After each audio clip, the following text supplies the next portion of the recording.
beautiful poplar tree from the Waldorf School. It's actually just sitting there, ready to rot. Now we're going to make some cutting boards out of it.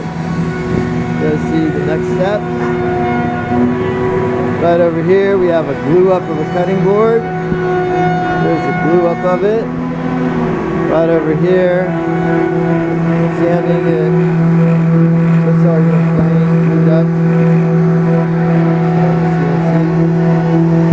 Alright, Pond, let's see what we got. Oh, beautiful. Got a blood CNC cut out. The blood groove in there. Purple heart details. Very nice. Got router in the edge, putting a round over on it. Beautiful. Let's see what we have.